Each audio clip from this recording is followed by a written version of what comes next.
बढ़ती जा रही कोरोना की रफ्तार। 2 अप्रैल को मृतकों की संख्या हुई 50,000। 10 अप्रैल को मृतकों की संख्या हुई 1 लाख। अगले 7 दिन में 1.5 लाख के पार हुआ आंकड़ा। केवल 15 दिन में कोरोना से हुई 1 लाख मौतें। एक और तारीख बीती, एक और आंकड़े को छू लिया, एक और रिकॉर्ड बन गया। लेकिन ये वो रिकॉर्ड नहीं जिसे दुनिया याद रखना चाहेगी, लेकिन मजबूरी है। दुनिया चाहकर भी इसे लंबे समय तक नहीं भूल पाएगी। कोरोना वायरस का शिकार होकर मारे जाने वाले लोगों की संख्या 1.5 लाख को पार कर गई। 9 जनवरी को हुई थी पहली मौत। वैसे इसकी पटकथा तो 9 जनवरी को ही लिखी जा चुकी थी। जी हां, 9 जनवरी यही वो तारीख थी जब चीन के वुहान से निकले कोरोना वायरस ने अपना पहला शिकार ढूंढा था। इसी दिन वुहान में कोरोना से 61 साल के बुजुर्ग की मौत हुई थी। चीन सरकार के आधिकारिक आंकड़ों के अनुसार यह कोरोना से हुई पहली मौत थी। बढ़ती गई कोरोना की रफ्तार। कोरोना ने अपना पहला शिकार क्या ढूंढा कि उसकी रफ्तार को मानो पंख लग गए। कोरोना ने दुनिया पर अपना शिकंजा कसना शुरू कर दिया। कोरोना से संक्रमित होने वाले लोगों और मृतकों की संख्या बढ़ने लगी।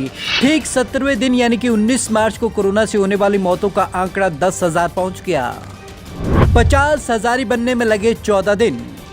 कोरोना की भूख अब और बढ़ चुकी थी। 10,000 लोगों की जान लेने के बाद अब अपने शिकारों की तलाश और तेज कर दी।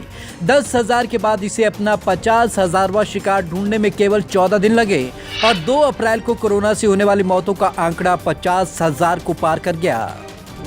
8 दिन बाद मौतों की संख्या हुई 1 लाख।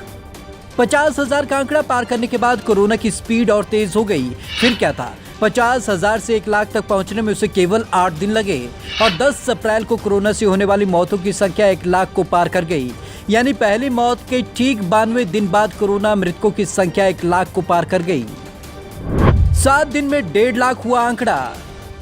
कोरोना की संख्या 1 लाख को पार कर चुकी थी और अब वो अनियंत्रित हो चुका था। उसे रोकने की हिम्मत अब किसी में नहीं थी। 1 लाख की संख्या पार करने के बाद अगले 50,000 का आंकड़ा उसने केवल 7 दिन में पार कर लिया और 17 अप्रैल को कोरोना से मरने वालों की संख्या 1.5 लाख को पार कर चुकी थी।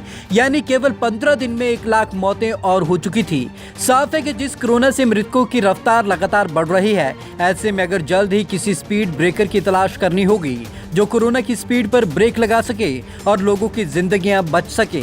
Bureau report, Punjab Kesari TV, Chandigarh.